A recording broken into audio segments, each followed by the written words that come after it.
très bon après-midi à vous tous qui suivez la télévision rwandaise. C'est toujours un plaisir de vous suivre, d'être avec vous pour cette nouvelle édition. Et tout de suite, voici l'actualité de ce lundi.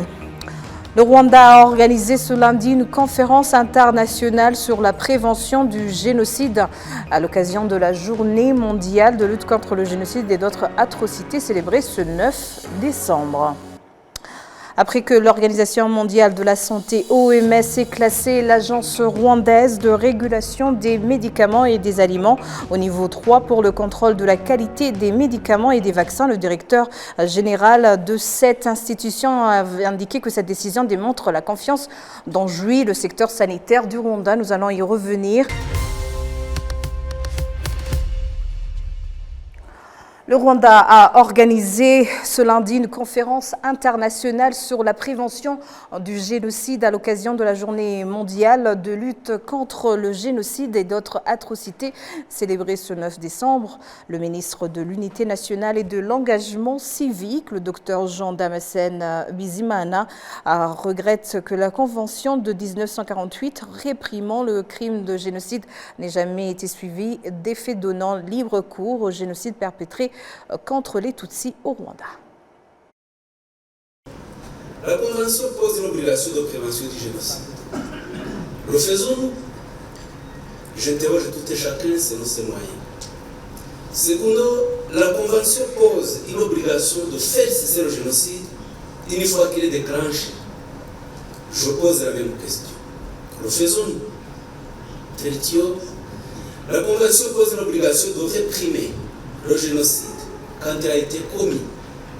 Je reprends une question identique. Et enfin, la Convention pose l'obligation de coopération tant pour la prévention que pour la répression du génocide. Existe-t-il une coopération effective en matière de prévention et de répression des génocides potentiels, des appels publics à la haine et autres actes d'incitation directe et publique à commettre le génocide? Or, nous les observons à quelques kilomètres du Rwanda. Force est malheureusement de constater, 76 ans après l'adoption de la Convention, quel chemin reste encore à faire en matière de prévention. Pour ne prendre qu'un exemple le plus scandaleux, proche de nous, la République démocratique du Congo, je l'ai dit, des crimes génocidaires visant les populations congolaises et tutsis sont commis sous le regard inactif des États signataires de la Convention sur le génocide. Plus de 100 000 réfugiés congolais sont sur le territoire rwandais depuis 1994, pour le premier d'entre eux, chassés de leurs terres par les mêmes tueurs qui ont commis le génocide contre les Tutsis en 1994 au Rwanda, regroupés aujourd'hui dans un mouvement criminel connu, les FDLR, Force démocratique pour la libération du Rwanda, disent-ils, bénéficiant du soutien actif des responsables congolais. Le nom même de cette criminelle organisation fait honte, car d'une part, un mouvement génocidaire comme les FDLR n'a aucune nature démocratique qu'il incarne pour reprendre à un gouvernement légitime du Rwanda qui a stoppé, arrêté le génocide, rebâtir l'unité nationale, instaurer la bonne gouvernance et des mécanismes incontestés d'un développement inclusif et intégral. Et d'autre part, le Rwanda n'a pas besoin d'être libéré de quoi que ce soit. Ceux qui ont des yeux pour voir le constatent sans conteste. La conférence a coïncidé avec le lancement du Centre africain pour la prévention du génocide. Les observateurs estiment que ce centre est d'une grande utilité, non seulement pour le continent africain, mais aussi pour le monde entier. Je pense qu'un tel centre africain pour la prévention du génocide, il est très très important parce que, comme on l'a vu, un génocide, on va parler du génocide des fois, on se limite à l'étape finale qui est l'extermination totale du groupe ethnique ou racial. Mais on oublie qu'un génocide est précédé par toute une série d'autres étapes, y compris la définition de la victime et aussi l'idéologie génocidaire qui précède l'extermination totale, comme on l'a vu déjà même dans le discours de l'honorable ministre Dr Bizimana. On voit déjà que les génocides perpétrés contre les Tutsis en 1994 commencent déjà dans les années 57-59 avec une idéologie et des actes qui visiblement testaient ou définissaient même la victime et l'extermination qui sera réalisée en 1994 a commencé des décennies avant. Et donc un centre comme celui-ci, un centre africain, va permettre de documenter, d'écrire l'histoire autour du génocide, autour de l'idéologie, y compris même les discours de haine qu'on sait voir dans l'histoire du Rwanda, dans la gouvernance d'antan. Et ça va permettre une éducation, parce que si on veut vraiment prévenir, il faut avoir des écrits, il faut avoir des témoignages des adultes d'aujourd'hui qui va permettre aux plus jeunes d'aujourd'hui d'être bien informés. Comme ça, ils seront capables d'anticiper et de prévenir un génocide en Afrique comme ailleurs dans le monde. Mais on peut aussi noter que les jeunes générations aujourd'hui, probablement ils savent trop peu. Et donc un centre comme celui-ci va non seulement écrire l'histoire, mais aussi mettre en place des moyens didactiques pour l'enseignement de ce que c'est un génocide, ce que c'est l'idéologie. Et pour l'Afrique et le monde, il sera possible d'anticiper au lieu d'être dans la position attentiste d'observation et plus tard dire « oh c'est terrible », alors qu'on a vu des signes avant-coureurs bien longtemps avant la commission ou l'exécution même d'un génocide. Après que l'Organisation mondiale de la santé, l'OMS, avait classé l'Agence rwandaise de régulation des médicaments et des aliments Rwanda FDA au niveau 3 pour le contrôle de la qualité des médicaments et des vaccins, le directeur général de cette institution indique que cette décision démontre la confiance dont jouit le secteur sanitaire du Rwanda. Le docteur Emile Bienvenu indique que cela aura un impact significatif sur le secteur de la santé au Rwanda. Le Rwanda a atteint le niveau de maturité 3 après une évaluation qui a été conduite par l'OMS depuis 2022 jusqu'en octobre 2024. Ça signifie que le Rwanda a déjà mis sur place un système de réglementation des produits pharmaceutiques, y compris les vaccins, un système qui est solide, qui est stable, qui peut garantir la qualité et l'efficacité des médicaments qui entrent sur le marché du Rwanda, mais aussi les produits qui sont fabriqués au Rwanda. Ça signifie aussi que les produits, les médicaments et les vaccins qui seront produits au Rwanda seront éligibles au système de préqualification de l'OMS qui permettra à nos produits et aux produits qui sont fabriqués au Rwanda d'entrer au marché international. Ça signifie aussi que, puisque nous avons atteint un niveau haut de réglementation des produits pharmaceutiques, d'autres pays pourront prendre des décisions basées sur les décisions qui sont prises par le Rwanda, Rwanda FDA, ce qui signifie que ces produits fabriqués au Rwanda, que ce soit les médicaments ou les vaccins, encore une fois, seront éligibles dans les pays où les décisions seront prises sur base des décisions qui ont été prises au Rwanda. Oui, ça a une grande implication parce que ça ouvre les portes aux investisseurs dans le domaine de la santé, mais aussi aux investisseurs dans le domaine pharmaceutique. Ça veut dire que nous allons voir beaucoup d'industries pharmaceutiques ouvrir les portes au Rwanda pour produire les médicaments et les vaccins, mais aussi d'autres produits pharmaceutiques. C'est bon d'arriver au niveau de maturité 3, mais c'est aussi un appel de ne pas retourner en arrière. C'est aussi un appel de continuer à travailler de plus pour arriver au niveau de maturité 4 qui est le niveau le plus haut. Et c'est ça en fait notre objectif d'atteindre le niveau de maturité 4 qui est le niveau le plus haut, qui est le niveau supérieur au niveau de maturité 3.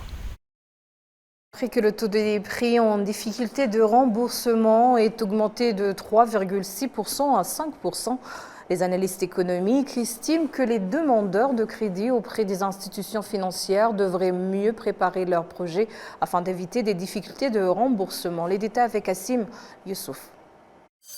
Le problème des prêts en difficulté de remboursement pourrait à terme avoir des conséquences sur l'économie du pays.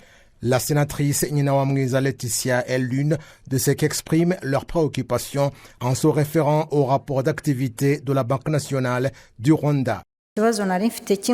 Ma question à propos des crédits en difficulté de remboursement, même si on nous a montré qu'ils sont à hauteur de 5% ou en dessous, je trouve que si on se réfère au nombre des milliards en difficulté de remboursement qu'on nous a présenté, je pense, honorable présidente, que cela pourrait entraîner des pertes pour les banques et leurs clients. Ma question est donc de savoir les mesures que la BNR a prises pour collaborer avec les institutions financières et les banques pour que ces crédits soient bien remboursés et ainsi éviter d'éventuelles pertes pour ces banques. Ce rapport d'activité de la Banque nationale du Rwanda pour l'exercice 2023-2024 révèle qu'il y a une dette de 267 milliards de francs rwandais de prêts en difficulté de remboursement. Des analystes économiques estiment que cette situation est due au fait des projets qui sont réalisés sans être rentables ou que les emprunteurs et des citoyens qui sollicitent des fonds ne les utilisent pas pour les fins prévues. Normalement, on sollicite un prêt alors qu'on a un plan d'activité et qu'on a présenté le projet qu'on souhaite réaliser. Si les fonds ne sont pas utilisés pour ce qui était prévu, cela veut dire que le projet n'a pas bien fonctionné suite à diverses raisons, notamment parce que l'étude de faisabilité a été mal faite ou que les prédictions n'ont pas été bonnes. En fait, il y a beaucoup de facteurs. Le demandeur de crédit subit donc une perte. En fait, si on fait du commerce rentable, on verse les impôts qui développent le pays, ce qui en fait affecte le pays. Et vis-à-vis du personnel, on peut réduire le nombre parce que l'entreprise ne fonctionne pas bien. Cela affecte aussi les banques dont les fonds ne reviennent pas pour qu'ils soient encore une fois injectés dans l'économie, ce qui ralentit le développement.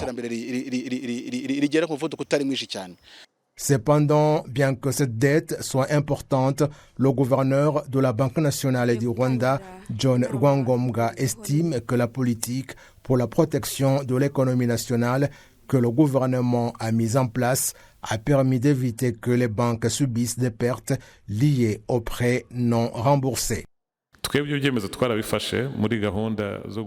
Les décisions ont été prises dans les programmes qui consistent à faire face à ce problème. C'est qu'on surveille de près ce qu'il n'y ait pas une hausse permanente très excessive, ce qui pourrait impacter négativement l'économie.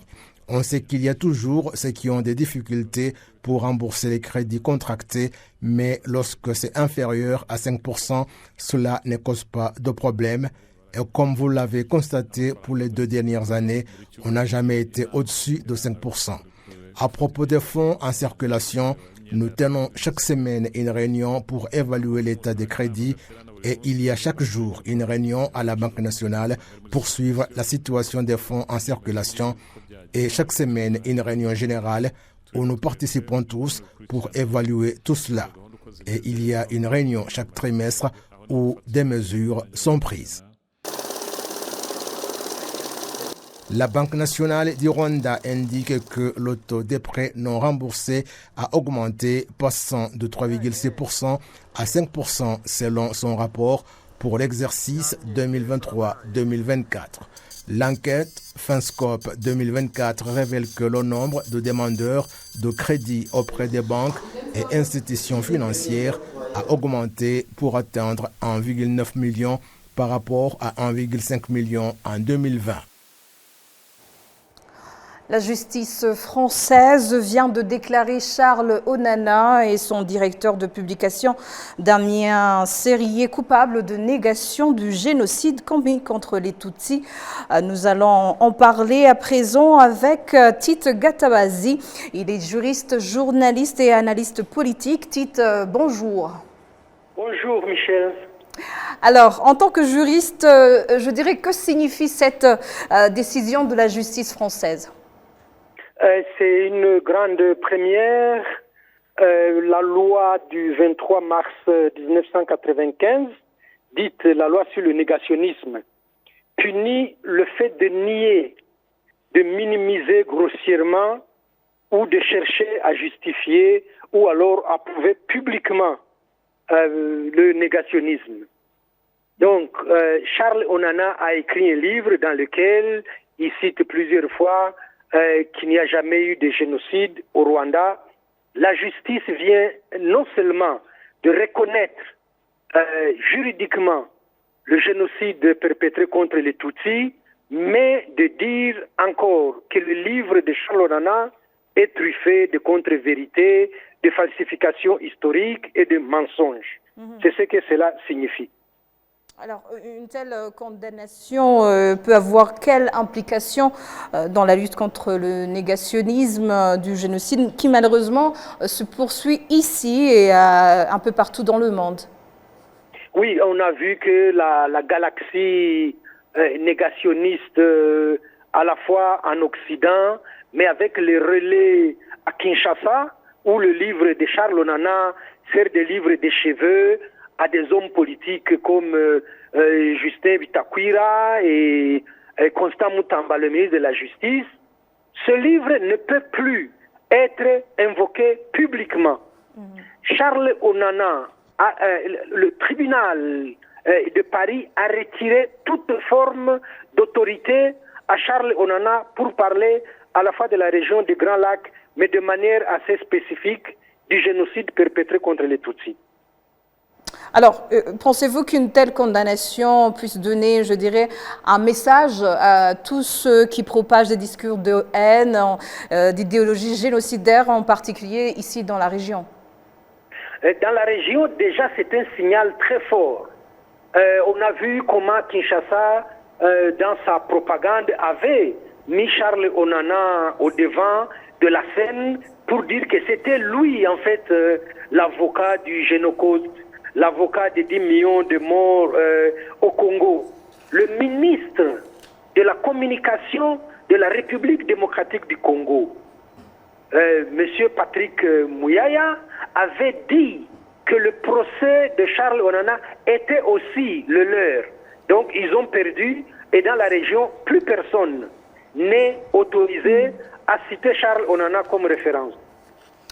Merci en tout cas pour votre éclairage. Je rappelle que vous êtes juriste. Tout à l'heure, nous serons sur place à Paris où nous serons rejoints aussi avec Maître Gisagara qui a suivi cette affaire de près et nous dira un peu plus sur cette condamnation. Merci Tite. C'est moi qui vous remercie, Michel. Un groupe de sénateurs, membres de la commission sénatoriale des affaires étrangères, de la coopération et de la sécurité, se trouve en district de Nyamagabe afin de voir l'état d'avancement des mesures prises par le gouvernement visant à intégrer dans le programme de développement du pays les réfugiés. Le récit de Patrick Miridandi. Dans cette délégation, des membres de la commission sénatoriale en charge des affaires étrangères, de la coopération et de la sécurité était composé du sénateur Murangwa Ndagiza Adija et du sénateur Uzeimana Evodan. Les deux sénateurs ont visité les camps des réfugiés des Kigeme et les activités de développement en faveur des réfugiés dans ce district. Les responsables de ces camps ont expliqué aux sénateurs que sur 3198 femmes formées à l'entrepreneuriat, 69 ont été formées en artisanat au sein de la coopérative ANSA. D'autres femmes ont reçu des prêts et des subventions pour diverses activités commerciales. Dans le domaine agricole, certains réfugiés cultivent dans le marais de Moshichito et vivent en parfaite harmonie avec les populations locales. Ils ont même créé des comptes d'épargne. Environ 14 665 réfugiés congolais sont hébergés dans ces camps des Kigeme. En août 2024, le Rwanda avait déjà accueilli 135 077 réfugiés. Parmi ces réfugiés, il y avait 61% de Congolais, 38% de Burundais et ceux venus de la Libye et d'ailleurs. Environ 90% de ces réfugiés sont hébergés dans 5 camps du pays, à savoir Mahama, Kiziba, Kigeme, Nyabiheke et Mugomba, tandis que 10% se trouvent dans différentes villes du pays. Parmi ces réfugiés, la population active représente toujours 15,1% de ceux en âge de travailler, c'est-à-dire ceux âgés de 16 à 65 ans. Tout à l'heure, nous parlions de l'affaire Charles Onana et de son directeur de publication, Damien Serrier, qui viennent d'être jugés coupables de négation de génocide commis contre les Tutsis. Sur place à Paris, nous joignons Maître Richard Gisagala, qui a suivi de près cette affaire. Maître Gisagala, bonjour. Oui, bonjour. Alors, d'abord, de quoi Onana a été exactement reconnu coupable? Alors, Charles Onana et son directeur de publication sont reconnus coupables de contestation du génocide commis contre les Tutsis en 1994 par la publication donc de divers extraits du livre qui a été publié par Charles Onana, écrit par Charles Onana et publié par son directeur de publication en 2019. C'est pour ça qu'ils sont reconnus coupables de contestation sur plusieurs paragraphes de ce livre. Pas le livre tout entier, mais sur un certain nombre de paragraphes qui sont contenus dans ce livre qui étaient visés dans la plainte déposée par des associations dont la communauté rwandaise de France, Ibuka et d'autres associations. Alors, le verdict, il est connu. Qu'en est-il de la peine? Alors, le verdict a été rendu aujourd'hui, donc la décision a été rendue aujourd'hui à 13h. Donc, le tribunal correctionnel de Paris le reconnaît coupable de contestation du crime de génocide et commis contre les Tutsis et l'a condamné, comme c'est souvent le cas en matière de droit de la presse, à une peine d'amende. C'est comme ces deux personnes différentes, donc les peines ne sont pas les mêmes. Pour le directeur de publication, M. Damien Serrier, il est condamné à une peine d'amende de 5 000 euros. Et Charles Onana, lui, est condamné à une peine d'amende de 8 400 euros, une somme qu'il doit payer dans 120 jours. Et s'il ne le paye pas dans les 120 jours, il sera condamné à une peine de prison de 120 jours. Alors, donc voilà, c'est la peine qui a été prononcée aujourd'hui. Alors vous qui avez toujours lutté, je dirais, de façon particulière pour que ces suspects génocidaires soient traduits en justice, notamment en France, que signifie pour vous une telle condamnation? Là, on parle d'amende, n'est-ce pas moindre par rapport au préjudice? C'est l'habitude, c'est l'habitude en France. Vous savez, la contestation du crime de génocide, que ce soit le génocide commis contre le Tutsi ou l'Holocauste, la Shoah, la peine est la même. Donc c'est une peine de prison qui est prévue, mais elle n'est jamais prononcée pour la première fois. Donc le tribunal nous prononce une peine de prison ferme qu'en cas de récidive. Donc pour aujourd'hui, comme c'est la première fois, nous ne nous attendions pas à ce que ce soit une peine d'emprisonnement ferme. Mais en matière de droit de la presse, le plus important, ce n'est pas la peine. Le plus important, en fait, c'est le fait d'être reconnu coupable et ce qui, d'office, disqualifie la personne pour les médias et pour le grand public. Et donc, pour nous, ce que nous attendions le plus, c'est une condamnation, une reconnaissance de culpabilité pour négationnisme, ce qui nous permettra d'empêcher à cette personne de continuer à sévir, de continuer à intoxiquer la population. Et donc ça, c'est ça le plus important. C'est une peine qui pour nous ne nous surprend pas et c'est pas le plus important, c'est la condamnation de culpabilité. C'est ça qui est le plus important, c'est ça qu'il faut retenir.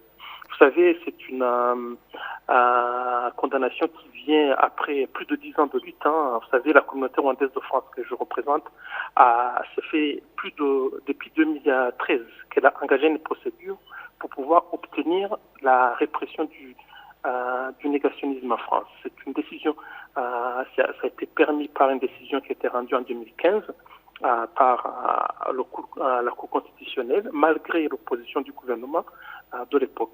Aujourd'hui, c'est la première fois que cette nouvelle loi a été appliquée. Nous ne pouvons que nous en réjouir. Et c'est un message très fort qui est envoyé à toutes les personnes qui ont cru à pouvoir trouver en France un terre d'accueil pour négationnistes. Oui. Alors justement, en parlant de l'annonce de ce verdict, quelles ont été les réactions vu que quand le procès commençait, Onana, quand même, il avait des supporters? Oui, ces supporters étaient encore là. Aujourd'hui, ils étaient nombreux, ils ont fait des manifestations. La police a dû les évacuer puisqu'ils étaient très nombreux. Ils ont fait beaucoup de bruit à l'intérieur du palais et la police a été obligée donc de les évacuer et les laisser continuer à manifester dehors. Mais là, maintenant, je pense que c'est terminé, je ne les vois plus à l'extérieur du palais. Onana et son avocat ont annoncé qu'ils vont en faire appel et ça aussi, ça ne nous surprend pas. On s'attendait à ce qu'ils fassent appel. Et donc, il y aura probablement un autre procès en appel. Oui. Alors, nous savons que à la cour d'assises, cette fois-ci, il y a, je dirais, un procès en appel d'un autre Rwandais, Philippe Hategekimana, poursuivi pour génocide. Brièvement, où en est-on avec cette affaire? Nous sommes presque à la fin. Nous avons fini l'audition des témoins. Il ne reste plus que les experts pour être entendus et l'interrogatoire de l'accusé. Après, jeudi, ça sera les plaidoiries des parties civiles qui seront suivies vendredi par les réquisitions du parquet. Et lundi, ça sera la plaidoirie de la défense de Philippe Hategekimana. Et nous entendons la décision mardi ou mercredi. Donc nous sommes presque à la fin. Merci en tout cas, Maître Richard Gisagara. Merci pour votre disponibilité chaque fois que nous faisons appel à vous. Merci d'avoir été avec nous. C'est moi qui vous remercie. Bonne journée à vous. Nous arrivons au terme de cette édition. Merci à vous tous qui avez suivi. Au nom de toute l'équipe qui a contribué à cette réalisation, je vous souhaite une bonne poursuite des programmes de la télévision rwandaise et d'ici là, portez-vous bien.